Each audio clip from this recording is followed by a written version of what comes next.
Hey guys, tonight's absolutely thrilling episode is about that classically boring, thoroughly respectable city of Victorian London. A place where, as every museum tour guide insists, people sipped tea, read Dickens, and never once had a dirty thought. Or so the story goes. But don't worry, we're here for a different reality check. Welcome to 5 Shocking Revelations about Forbidden Knowledge in Victorian London and more.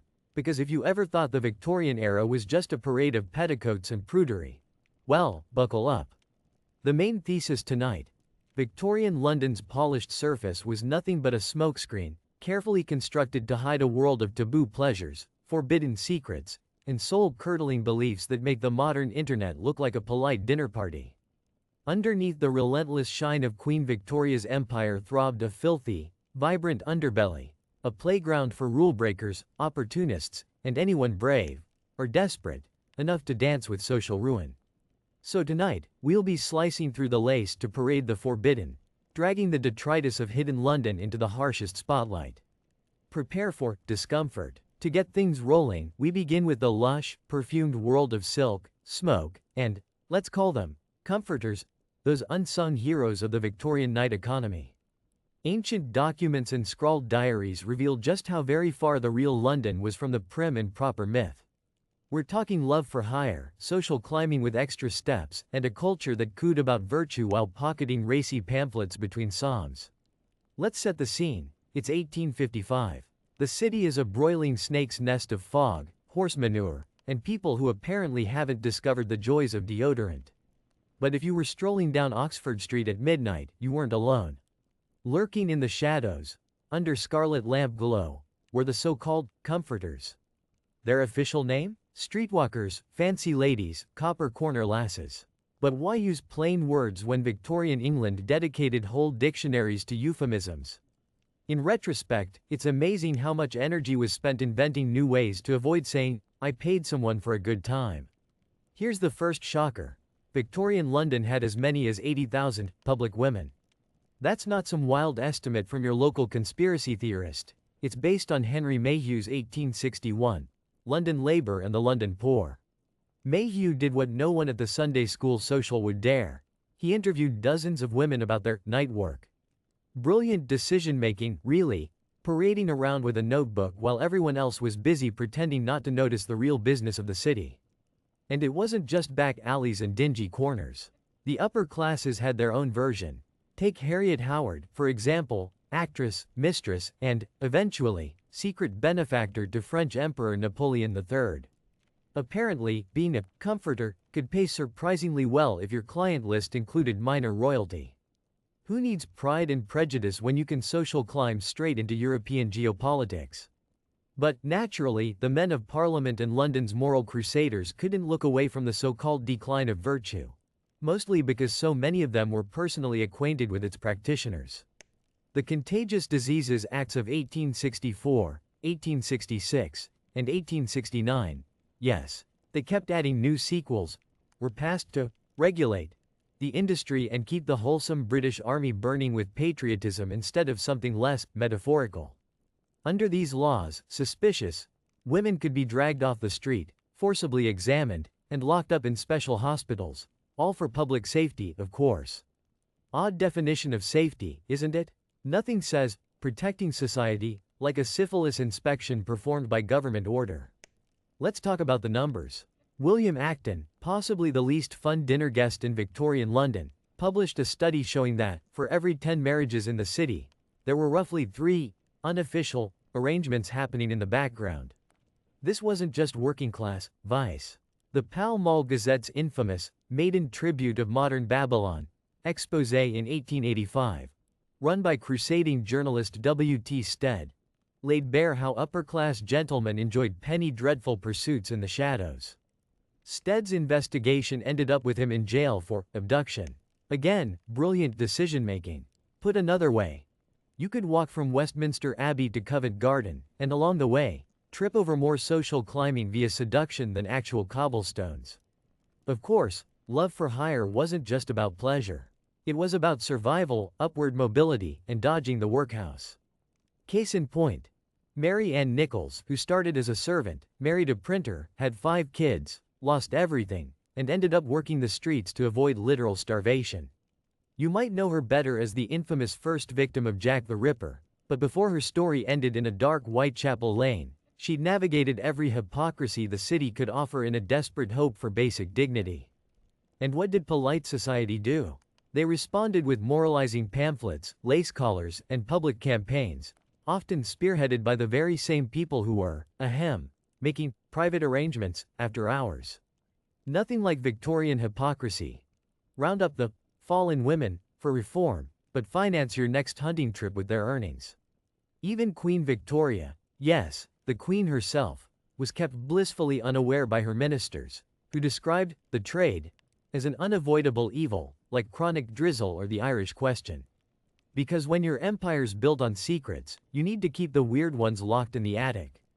But it wasn't just desperate women and lustful men. The entire social hierarchy was oiled by these forbidden dalliances. Want connections? Need a foot in the door at a fancy club?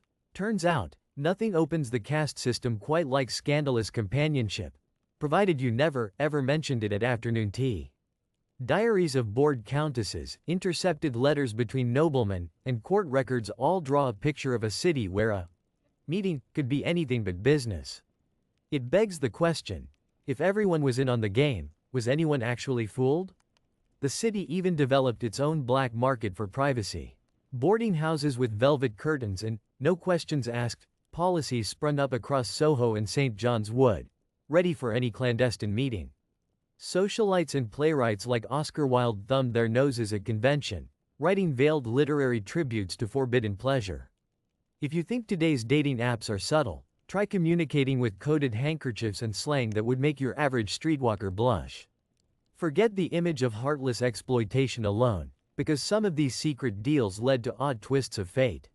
Many comforters leveraged connections into small business ownership, behind-the-scenes influence, or outright blackmail. You didn't survive in Victorian London by playing straight. In a society obsessed with appearances, the best players wore 1,000 masks, and sometimes, the only honest person in the room was the one charging by the hour. Let's not overlook the medical angle.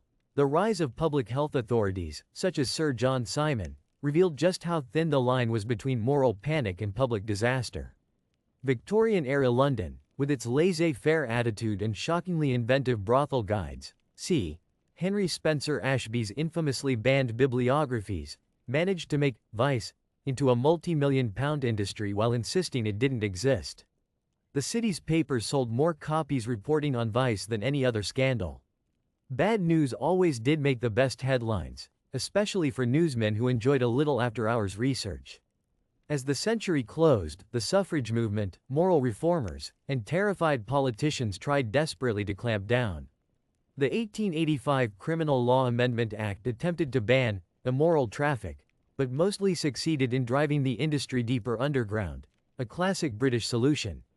If you can't fix a problem, simply declare it unspeakable. And yet, modern London owes much to these forbidden histories. Ever walk through Soho's Neon Heart or read a tabloid headline about celebrity scandal? You're tracing footsteps laid down in silks and shadows, in dossiers and diaries, by people society pretended not to see. But wait, there's more disturbing evidence of the era's taste for the taboo. If you think forbidden pleasures and love for hire set the bar for Victorian scandal, you're not ready for the city's next dark obsession. Because when London wanted to entertain the crowds, it went straight for the throat, sometimes literally. Speaking of which, let's take a walk along the cobblestones splattered with something a bit more permanent than misplaced affection, and explore how public executions became the city's hottest tickets. If silk and secrets shocked you, just wait until you see what Victorians considered family entertainment. Now that we've peeked behind the velvet curtains to discover Victorian London's scandalous bedroom empires, where comfort came with a price tag and social mobility often meant sharing more than just polite conversation, let's step out from those perfumed boudoirs and into the streets outside. The air on the cobblestones might have been filled with cheap gin rather than rosewater, but Victorian tastes here were, if possible, even darker. We've seen what people did for pleasure in private, but what about the things they cheered for in public? If you thought Londoners reserved their shocking impulses for dimly lit parlors, brace yourself. In Victorian England, blood wasn't just a metaphor. Speaking of shadow economies, the transactional bedroom is only half the story. What really united polite society, from ragged chimney sweeps, wide-eyed urchins, and upstanding gentry, was a communal, deeply British love affair with violence. Because nothing brought the masses together quite like a well-advertised execution. Hangings, beheadings, and inventive punishments. These were the box office hits of the era. You thought Big Ben was the city's main tourist attraction? Think again. On most mornings, you'd see Londoners trample each other at places like Tyburn or Newgate Prison, eager for a bloody spectacle with their breakfasts. This wasn't just justice served, it was justice braised, flambéed, and served on a silver platter, with gallows for garnish. Sickly sweet hypocrisy, isn't it? The same society clutching pearls over corrupting influences, behind closed doors would, hours later, drag the whole family, kids and all, to watch a felon swing. It's the 19th century answer to the modern true crime obsession, with bonus realism and a side order of guts. Imagine today's football hooliganism, amplified with official government approval. Tickets weren't printed, but enthusiasm ran high enough to rival any Wembley final. There's nothing quite like social cohesion built on mutually enjoying the spectacular demise of one's neighbor. What could possibly go wrong? But wait, there's more disturbing evidence. Let's pull back the lace curtain on this bloodthirsty theater, and explore how executions became the pulse of public life. Just as the tabloids thrived on gossip about high-born scandals, pamphlets and broadside prints capitalized on each new opportunity for a grisly morning outing. The more inventive the crime or creative the punishment, the bigger the crowd. To understand the cultural appetite for public violence, travel back to 1801. January 3rd, to be precise. The final moments of George Barrington, pickpocket, liar, minor celebrity, were immortalized not just by the authorities, but by an enterprising mob that gathered at Newgate to witness his sentence. Over 20,000 came to sample the drama, according to Henry Mayhew in his epic, London Labour and the London Poor. At dawn, the assembled throng cheered as Barrington ascended the scaffold. But why stop with petty thieves? Soon, murderers and traitors would command even larger, wilder crowds. Take 1840, for example. The execution of Courvoisier became the social event of the season. François Courvoisier, the hapless valet convicted of murdering Lord William Russell, faced a mob estimated by the Times at 40,000 strong. Imagine an entire stadium's worth of people, pressed shoulder to shoulder, scrambling for a good view as Courvoisier muttered his last words. The onlookers ranged from street hawkers to respectable ladies, in bonnets and gloves, all giddy for a taste of empowered morality. Memorists like Charles Dickens and Thomas Carlyle found it both hypnotic and disgusting, comparing the howling masses to wild beasts. Hardly a ringing endorsement, but then, Victorian London was nothing if not consistent in its contradictions. And let's not sugarcoat this as a rare treat. Some years saw over 50 executions, each with its own macabre fanbase. The authorities themselves encouraged the tradition, advertising upcoming hangings and changing the schedule to maximize crowds. Public justice required an audience, after all. Justice wasn't just blind, she had a keen flair for show business. Still think we've advanced? Today's reality TV binge feels almost wholesome compared to the gleeful riots that accompanied executions. Not even Super Bowl advertising could match the spectacle. Hawkers sold pies and gin, while poorly printed confessions and lurid ballads circulated through the crowd before the main act. Who needs Netflix? It wasn't only adults who soaked up the atmosphere. Schoolchildren, led by teachers or enterprising parents, were often spotted in the front rows. Moral education, Victorian style. Nothing says, "Don't steal," quite like watching someone drop through the gallows trapdoor. If you're wondering whether this was an effective deterrent, here's a spoiler: recidivism rates remained impressively steady, and pickpockets thrived, lifting wallets from distracted onlookers during the ceremonies. A criminal's final lesson? Hide your valuables at the scaffold. Sources like Suetonius and Dio Cassius relished descriptions of spectacle in ancient Rome, but Victorian London outdid them in bureaucratic efficiency. It was Rome with better umbrellas and more earnest moralizing. The execution of Catherine Hayes in 1726, a bit before the Victorian stamp, saw her burned alive for a particularly unpleasant murder. Distasteful? Absolutely. But it drew crowds so large that street traffic halted until the show concluded. Fast forward to 1868, when the final, official, public execution took place. One Michael Barrett, tied to the notorious Irish Fenian dynamite campaign. The authorities worried not about the ethics of displaying violence, but about controlling the crowd. The true crime wasn't murder but potential disorder. When the Spectator estimated 50,000 witnessed Barrett's hanging, the state finally waved the white flag and called curtains on this peculiar variety show. Private executions continued, but the public seemed genuinely disappointed, as though deprived of their weekly entertainment fix. Why this bloodthirsty fascination? Sure, deterrence gets thrown around in court records, but the psychology goes deeper.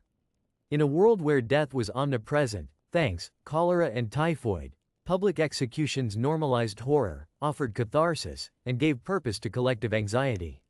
Like a bleak family outing, with the thrill of being good, at least I'm not him, or being bad enough to relish someone else's downfall.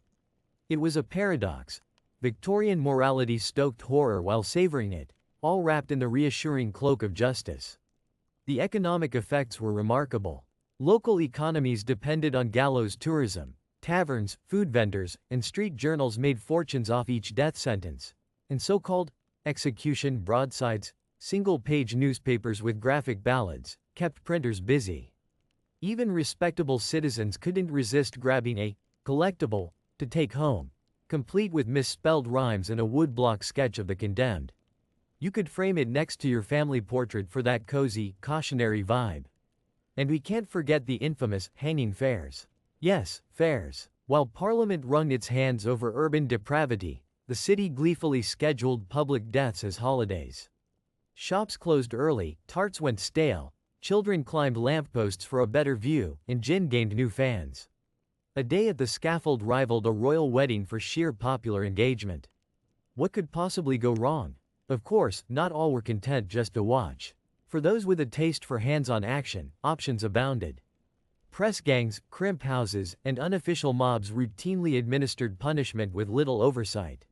Some constables made side money turning a blind eye while a thief took his extra lashes. Cool-headed cruelty as public entertainment, all in the name of moral instruction. By the late Victorian era, the spectacle's grotesqueness began to wear thin, at least in polite print. Authors like Dickens railed against the brutalizing effect on the populace, usually after sidestepping a riot on the way to an execution. But Dickens was only half right. This wasn't just brutality for its own sake, but a crucial cog in the machinery of Victorian society. A ritual reinforcing values, hierarchy, and mutual suspicion.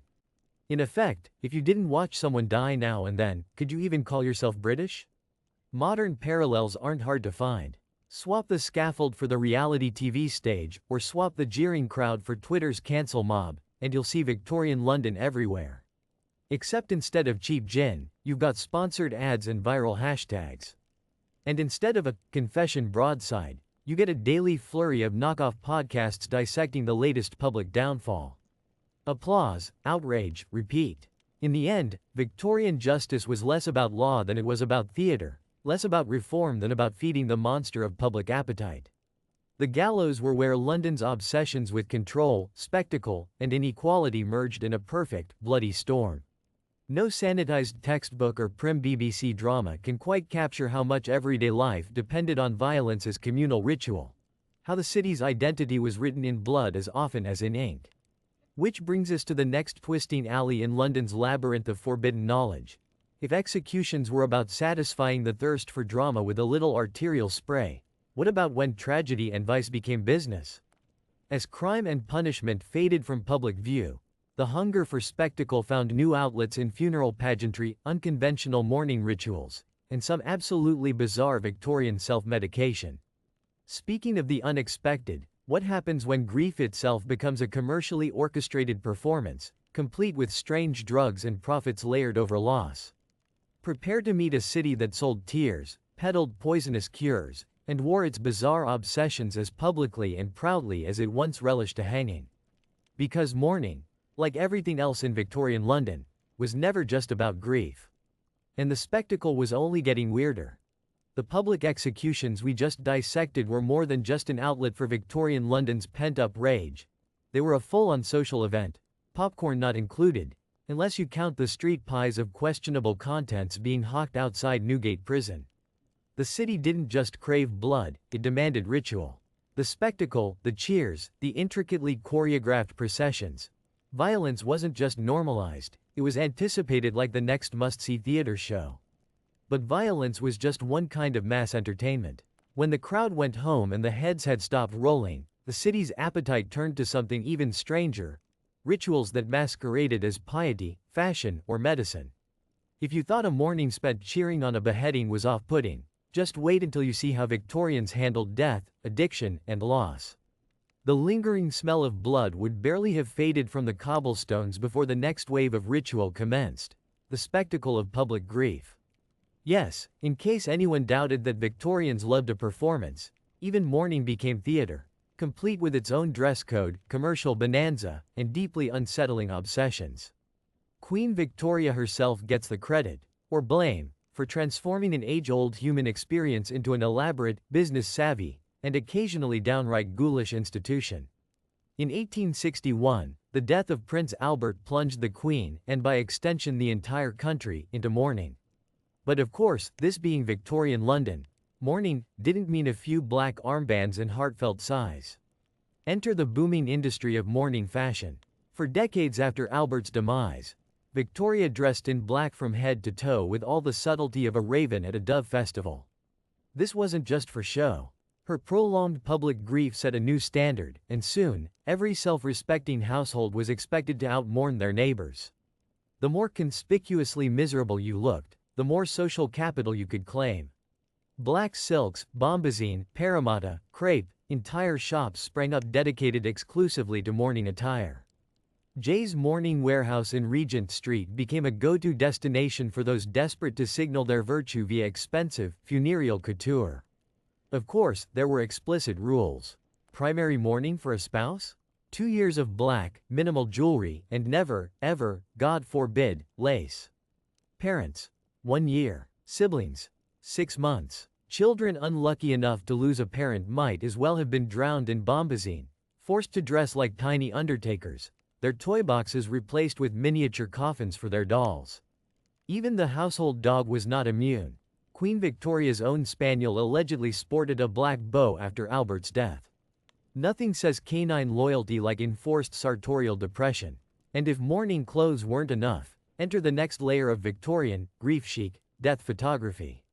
Yes, long after the body had cooled, families would lovingly pose their dead relatives, children, spouses, whatever, sitting upright, eyes forced open, occasionally painted directly onto their eyelids, forming a tableau that screamed, "Look, darling, you'll always be with us," literally.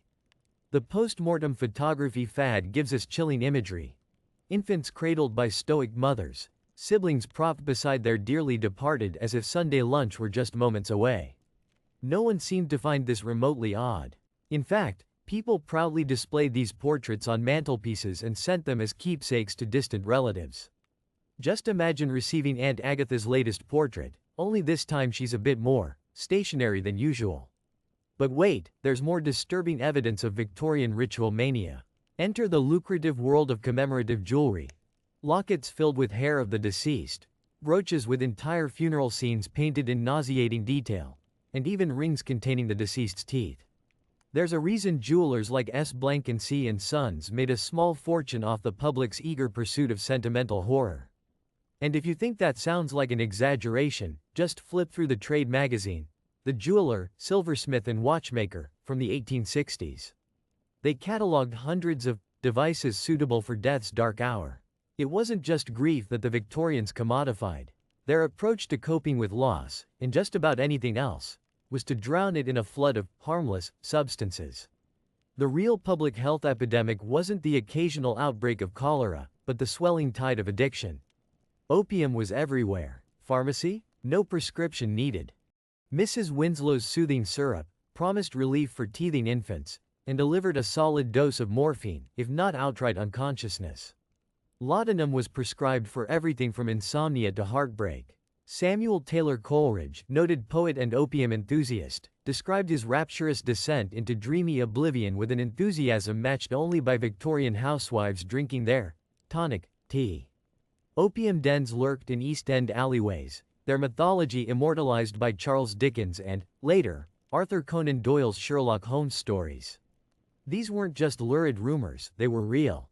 Denizens of Limehouse and Whitechapel could lounge away their cares in a haze of imported poppies. One 1874 police report details the founding of the Bluegate opium den, operated by a man named Johnny Chong. A most curious establishment, one constable noted dryly, frequented by persons who wished to lose themselves. It wasn't just desperate souls or criminal types, either. Writers, artists, board members of the gentry all lined up to obliterate their troubles. Thomas de Quincey, in his Confessions of an English Opium Eater, 1821, described the pleasures of opium, recounting one euphoric night after another, possibly in an attempt to prove you really can have your cake and eat it too, if the cake is soaked in tincture. And what about the ladies? Far from excluded, upper-class women were some of the most enthusiastic customers for over-the-counter opiates. After all, there's no shame in seeking help for nervous conditions and monthly indispositions. Not when your doctor thoughtfully prescribes Dover's powder, a mix of opium and ipecac, and society expects you to suffer for your fashion. Psychologists today would have a field day with the combination of repression, addiction, and competitive misery. But why settle for an opium haze when you could opt for something simply deranged? Enter the silent, staring world of taxidermy pets. Because nothing says grief quite like the desire to keep Fluffy around forever, stuffed, posed, and perhaps even dressed to match your latest morning ensemble. Victorian homes flaunted dead pets as art. Kittens posed as tea party guests, beloved dogs perched beneath glass domes, birds frozen mid-song. Walter Potter, the undisputed king of animal taxidermy, filled his Bramber Museum with elaborate dioramas, like the Kitten's Tea Party, or the Rabbit School, which, astonishingly, people found whimsical rather than nightmarish. Let's not forget the ultimate status symbol for a thoroughly modern Victorian matron grieving her departed lapdog. A bespoke taxidermied mourning scene, complete with custom velvet and jewelry. Jenny Lind, the Swedish nightingale and 19th-century celebrity, reportedly held onto her prized cat in this exact way, ensuring that the family never truly had to say goodbye, only never blink again. What emerges from this evidence is a pattern of systematic madness that went well beyond fashion disasters or drug-induced reverie. The rigid etiquette of mourning, turbocharged by commerce, didn't merely honor the dead. It weaponized grief as a public spectacle and lucrative business. Opium dens, mortuary photographers, and bespoke dog taxidermists didn't just fill a need. They exploited a society terrified of raw emotion and obsessed with appearances. The darker the ritual, the higher the demand. It was less about genuine sorrow and more about competitive display. Who could out-mourn, out-consume, or out-deadhead their peers? And make no mistake, these rituals weren't optional. Miss a mourning protocol and risk social exile. Express inappropriate cheer too soon after cousin Percival's passing, and prepare for pariah status, and, possibly, a stern note from someone's aunt in velvet bombazine. The illustrious Mrs. Beeton's Book of Household Management, 1861 edition, a staple on every middle-class mantel, supplied step-by-step guides for everything from breakfast etiquette to conduct in bereavement. It wasn't just what you felt, it was what you wore, ate, and even read. Underneath the layers of bombazine and corseted propriety, these rituals reveal a society deeply anxious about death, addicted to suffering, and disturbingly inventive in its attempts to control both. Victorian London, with its pride in morality and family values, managed to elevate personal misery into both a public commodity and a business, proving, once again, that where there's grief, there's always someone ready to make a pound. Let's just take a moment to absorb the sheer bizarreness of it all. Ritualized mourning as a fashion statement, addiction as self-care, and deceased pets preserved for eternity. Plus the practical complexities of storing your late husband's hair next to the sugar loaves. It's almost as if the Victorians believed death and sorrow could be managed with the right accessories and a dash of narcotics. And isn't that the definition of progress? But if you thought the bizarre depths of Victorian ritual ended here, you'd be sorely mistaken. In fact, the real pièce de résistance was yet to come. Everything, the performative sorrow, the drug-fueled reverie, even the obsession with death photography, was propped up and rationalized by the era's self-proclaimed intellectuals and scientific authorities. All of this systematic depravity was justified through what Victorians proudly called knowledge. Prepare to meet the charlatans, pseudo-scientists, and spiritualists who made it all seem reasonable, and discover how the age of reason turned into the age of spectacle.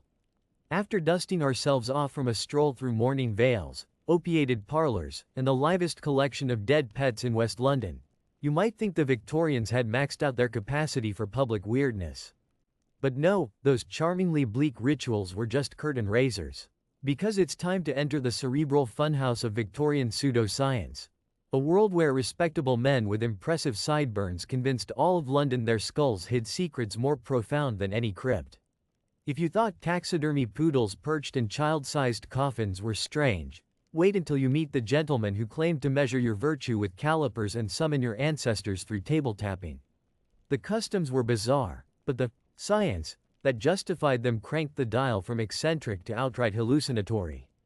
We're now stepping into a London obsessed not just with the show of grief, but with the spectacle of knowledge, provided that knowledge was thoroughly unscientific, breathtakingly arrogant, and preferably involved seances, strange fluids, or dubious head-measuring devices. What, you thought those gaslit boulevards only harbored pickpockets and laudanum addicts? Think again. Here, Victorian Londoners, with Queen Victoria herself attending her share of seances, turned to spiritualists disguised as scientists, and scientists disguised as oracles. And if you wanted your future read, or just a medical diagnosis to excuse your inconvenient behavior, all you had to do was pay a man in a frock coat to channel the spirits or probe your skull bumps. God forbid you were simply bored, because someone, somewhere, would turn that into a diagnosis worthy of electroshock and a lifetime prescription for sedatives. But before we let the Victorians off the hook as mere believers in ghosts and fragile nerves, let's remember. This was the epicenter of an empire claiming moral and scientific authority over half the planet. London's Royal Society and its coterie of science mystics wangled the world's headlines and shaped policies that made quackery not just a local peculiarity, but a global export. The scientific revolution may have started elsewhere, but in London it was crossbred with stagecraft and charlatanism, producing entire schools of research, with the rigor of a carnival act and the salesmanship of a Monty Python sketch. So how did we get here? Let's roll back to mid-19th century London, where medical progress and spiritual anxiety tangoed through foggy streets. The Industrial Revolution had granted mortals the chance to electrify their homes and poison their lungs in one go. But with all this rapid modernity came questions nobody could answer, at least not without some flair for the dramatic. Enter the pseudo-scholars, ready to solve everything from disease to destiny, for a modest fee, of course. It begins with phrenology. Coined by the unimpeachably Germanic Franz Joseph Gall but flourishing on English soil, phrenology was the brainchild of intellectual optimism run amok. Press your skull into a specially crafted instrument that looks like an octopus had a love child with a meat grinder, and learned men, such as George Combe or London's own brain bump consultant, Mr. O.S. Fowler, would read the topography of your skull like it was the Rosetta Stone of your inner man. Are you destined for diplomatic genius or chronic laundry theft? The answer's in your lumps, madam. The British Medical Journal tried to warn its readership in 1843 that phrenology was the favorite amusement of persons who crave scientific distinction without the burden of evidence. But that hardly slowed the stampede. Schools and prisons began to commission phrenological evaluations, because when in doubt, nothing says effective rehabilitation like blaming recidivism on a poorly contoured cerebellum. In the case of Eliza Fenning, executed in 1815 for allegedly poisoning the household pudding, a phrenological postmortem tried to prove her criminality was, literally, in her head. Get your scalp examined, and you, too, might be pronounced incurably wicked by experts who couldn't spell neuroscience. But wait, there's more disturbing evidence of faux respectable wisdom. While doctors fought for the right to wash their hands before surgery, a new class of medical visionaries claimed that the dead were, in fact, eager to get a word in edgewise. Welcome to spiritualism. Born in upstate New York but raised to high art in Mayfair parlors. The Fox sisters might have started it with their mysterious knocking, but in London the practice was refined, mass-marketed, and, inevitably, debased. The medium of the hour, Daniel Dungla's home, floated around drawing rooms with such regularity that even seasoned scientists like Sir William Crookes vouched for his paranormal powers. Arthur Conan Doyle, better known as the father of Sherlock Holmes, considered spiritualism the next great frontier, conveniently blinking away Houdini's efforts to expose every trick in the Fog Machine's book. No parlor was complete without a table rapping out messages from beyond, or a paid medium claiming exclusive rights to Dr. Livingstone's latest update from the afterlife. Queen Victoria herself, after the death of Prince Albert, became a devoted consumer of ghostly telegrams courtesy of John Brown and the usual suspects. If it all seems harmless, just a little post-mortem fan mail, consider that fortunes were made, and shattered, on the word of ghosts. Murder trials, custody cases, and estate disputes regularly featured spectral testimony, with spiritual evidence, sometimes carrying as much weight as actual documents. Not even Parliament could resist. Samuel Guppy, MP, famously spent most of his wife's fortune chasing proof of life after death, assembling a collection of allegedly spirit-written scrolls that would embarrass a modern chain emailer. Of course, why merely consult the spirits when you could get your body diagnosed by them? Enter the era's grand tradition of medical mediums, a term that conjures a feverish blend of Florence Nightingale and Nostradamus, all filtered through the burnt sugar tang of gaslight. Miss Louisa Lowe, for example, ran a lucrative business in diagnosing illnesses unseen by mortal medicine, while Dr. James S. Dale swore that mesmerism alone could cure gangrene. S. Dale, much like the rest of the mesmerist cabal, treated patients with a hypnotic stare and a few melodramatic flourishes, then wrote up miraculous recoveries for newspapers eager to trade skepticism for a hot headline. Let's not forget the absolutely scientific treatments on display at the time. For the low price of your dignity, a gentleman could receive galvanic therapy, strapping electrodes to sensitive regions in the hope that a burst of static would realign his moral compass. The legendary Dr. John Snow, yes, the cholera pioneer, famously debated fellow scientists, who insisted that headaches, indigestion, and the entire spectrum of female complaints stemmed from spiritual imbalance or uterine wanderlust, because, naturally, the uterus was still believed capable of spontaneous migration through the body, often with catastrophic side effects for basic logic. The Victorian mania for quantifying the intangible didn't stop at the séance table or the phrenologist's chair. Anthropometry, physiognomy, and even craniometry became tools of social control, sewn seamlessly into imperial racism and class hierarchies. Francis Galton, polymath and cousin to Charles Darwin, delighted in cataloging fingerprints and facial angles, convinced that criminality, genius, and degeneracy could all be measured, preferably in triplicate. Galton's approach, detailed in his 1883 tome Inquiries into Human Faculty and Its Development, would help birth the eugenics movement, a handy excuse for excluding, sterilizing, or incarcerating anyone whose features failed to meet the Anglo-Saxon gold standard. Just a little science, Victorian style. Let's pause to appreciate the psychology behind all this. On the surface, Victorian London called itself modern, rational, even enlightened.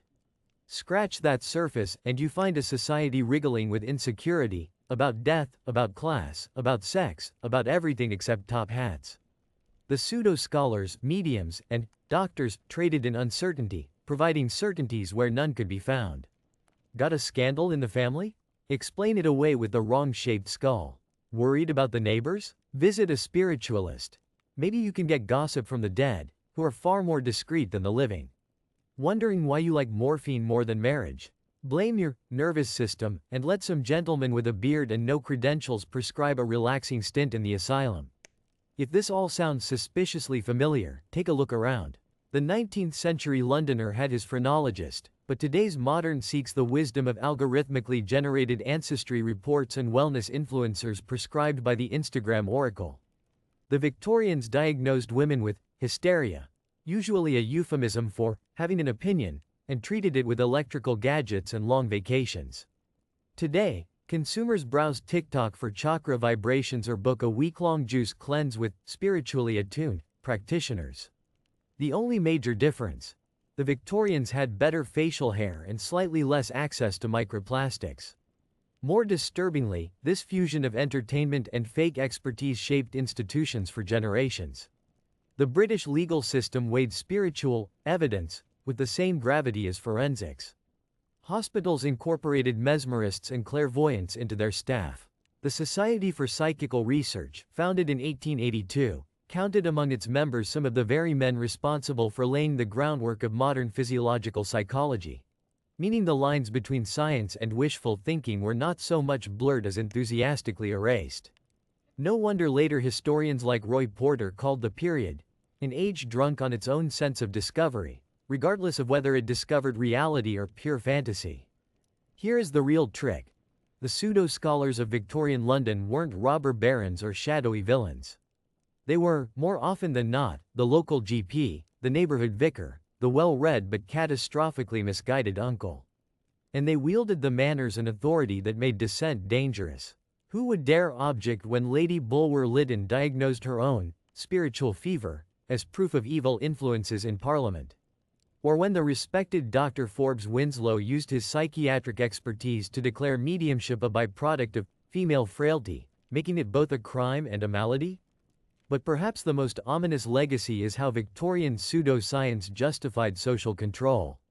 Diagnoses became tools of marginalization, and spiritual evidence provided cover for everything from wrongful imprisonment to forced treatment. Fears of contamination, both moral and physical, led to measures that make modern conspiracy theorists look almost harmless. Epidemic panics met with useless nostrums and quarantine laws tailored to class and race prejudice. Even the 1871 trial of Florence Cook, accused of fraudulent mediumship, revealed not just public gullibility, but the ease with which those in power manipulated science and faith alike to maintain their grip. So there we have it, the final pillar of Victorian forbidden knowledge. A society intoxicated by its own claims to expertise, swapping common sense for carnival showmanship and trading real science for the comfort of illusion. From morning rituals and opium reveries to seances, phrenological calipers, and spiritualist showdowns, we've seen the Victorian obsession with order create ever more elaborate forms of chaos, masked in civility, cloaked in pseudoscience, and sold with the promise of certainty. But what does it all add up to? As we prepare to wrap up our uncovering of these shadowy corners, one question remains. Was Victorian London truly more advanced, or just better at dressing up its ignorance as enlightenment? The answer, as always, is waiting in the gaslit gloom of our final reckoning. So there you have it, your absolutely thrilling journey through boring old history. We've explored 4 pillars of Victorian London's corruption that, when combined, created a blueprint for how civilizations destroy themselves from within. The forbidden pleasure economy, the ritual of public violence, the competitive theater of mourning and self-destruction, and, finally, the delusional empire of pseudo-science and spiritual hokum. But these weren't separate phenomena, they were interconnected parts of a single system, each feeding off the last, looping endlessly like horse-drawn carriages in an infinite London fog. If tonight's stroll through the gaslit underbelly teaches us anything, it's that Victorian London's facade of virtue was a masterclass in self-deception. On one hand, we saw comforters transforming love for hire into social leverage under the noses of stern-faced moralists. The very lawmakers who enforced purity were double-booking the illicit rooms of Soho at night.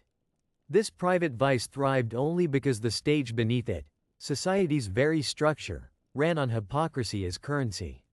The regulation of public women by acts of parliament wasn't a corrective, but rather a legitimization of exploitation disguised as virtue. Let's protect society from corruption by controlling the people we're already patronizing. But what is corruption without spectacle? Segment 2 dragged us into the roaring, gin-soaked crowds at Tyburn and Newgate, where high-minded Londoners got their kicks from blood on the cobblestones. Executions weren't merely about enforcing order. They were vital rituals in the theater of social control, offering sanctimonious catharsis to an empire terrified of its own shadow. The same citizens who feigned horror at fallen women would cheer on the execution of pickpockets, all while local economies flourished on the backs of other people's misfortune. No one went home empty-handed, unless you count the unfortunate on the scaffold. Of course, when the city's attention shifted from the gallows to the grave, we found an entire population weaponizing grief for status and profit. The cult of mourning became a black silk arms race, where the display of suffering was monetized and ritualized, adding taxidermied pets for emotional flavor and a hint of competitive despair. Death was big business, and misery was just another badge to be polished, worn, and, ideally, photographed. Sorrow wasn't felt. It was performed according to protocol, lest the neighbors smell real emotion instead of crepe. And if that wasn't enough, there was always a spoonful of opium to soothe the soul, because nothing beats existential dread like a legally sanctioned morphine haze. And finally, as the city choked on its own sentimentality, the high priests of pseudoscience swept in, phrenologists, mesmerists, and spiritualists selling comfort, classification, and absolution to a public desperate for answers that required no critical thought. Every vice, every cruelty, every excess could be justified by the correct arrangement of cranial bumps or an eager ghost at the seance table. Medicine and magic blurred, ensuring that exploitation had the patina of respectable knowledge and that misery itself could be blamed on biology or the machinations of the spirit world. What do these four pillars all have in common? Each is a symptom of a deeper sickness: the psychological need to convert personal shame and anxiety into public ritual, policed by those already neck-deep in the muck. Power isn't simply a matter of who sits on the throne, but who manufactures reality, be it through laws, public executions, mourning protocols, or scientific authority. Each element makes the others possible. Public vice is sustained by private hypocrisy. Violence is sanctified through moral performance. Suffering is commodified and ritualized. And all is justified by those who claim to possess final truth. The four feed one another in a perfectly balanced Ouroboros, ensuring that no vice is fully punished, no crime fully resolved, and no sorrow ever truly resolved. It's no accident these elements always show up together when power corrupts. Hypocrisy needs both public punishment and private indulgence. Violence needs narrative and commerce. Suffering needs ritual and profit, and illusion needs the weight of institution. When power wants to eat the soul of a city, this is the menu: a banquet with vice for starters, blood for the main course, despair for dessert, and pseudoscience as the after-dinner liqueur. Let's not pretend these Victorian nightmares are relics, safely contained in yellowing diaries and soiled petticoats. Today, the forbidden pleasure economy thrives in every scandal-splattered headline, politicians toppled by affairs or cover-ups, all while championing public virtue. Segment 1 is alive and well every time a Senate hearing waxes sanctimonious about family values, while their search histories suggest otherwise. Our obsession with policing other people's bodies, often under the banner of morality, remains the most reliable form of bipartisan entertainment. Public spectacle? Segment 2 is easier to miss, but only if you don't own a smartphone. The digital scaffold is Twitter, TikTok, and the latest cable news outrage. Cancel culture, trial by viral outrage, and real-time schadenfreude are simply the old crowd at Newgate resurrected, eager for a show, selling ad space during the execution. We outsource bloodlust to algorithms now, but the hunger for ritual humiliation, and economic exploitation of it, is precisely the same. As for mourning as a business? The third pillar stands tall in our funeral industrial complex, our influencer, grief journeys, and wellness brands peddling ever more baroque ways to process loss. Buy the right scented candle, enroll in a webinar, pop a microdosed mushroom, and upgrade your bereavement with a monthly subscription. Death is accessory, grief tailored for every feed. If the Victorians embalmed a favorite cat, we immortalize them as NFTs. And finally, the empire of bullshit expertise, Victorian London's fourth gift to modernity, is everywhere. Today's phrenologist is a DNA ancestry app promising to reveal your criminal gene for $99.99. The seance is live-streamed as intuitive wellness coaching or algorithmic personality readings. The priesthood of the well-credentialed charlatan endures, now sponsored, verified, and crowd-funded. What ties it all together is the timeless principle: power corrupts best where spectacle, profit, and delusion overlap. Victorian London remains a masterclass in this choreography. Sins become virtues by decree. Suffering becomes high art. Knowledge becomes a matter of consensus among those selling the answers. The same logic underpins everything from targeted misinformation to sham, public health, panics, to modern schemes promising transcendence through product placement. Victorian London was no outlier, it was the prototype. Its forbidden economies and psychodramas echo in every system where power galvanizes both the crowd and the outcast, the guilty and the gullible, the enforcer and the entrepreneur. Its legacy is a warning and a template. When vice, spectacle, ritual, and pseudo-rationality become institutionalized, they stop being aberrations, they become civilization itself. Perhaps the most perverse lesson of all is this.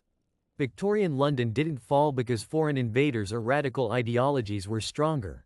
It collapsed inward, because absolute power had transformed every institution into a theater of corruption.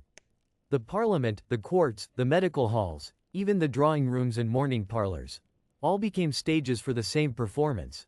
The systematic conversion of vice into virtue through the alchemy of power and propaganda. And if you think this is just ancient history, well, look around. The costumes have changed, but the play remains the same. Sweet dreams, and remember, this is just the stuff that made it into the official records. In the end, boring history is just what they call it when you can't believe anyone could get away with so much for so long, and still convince everyone else they were doing something noble.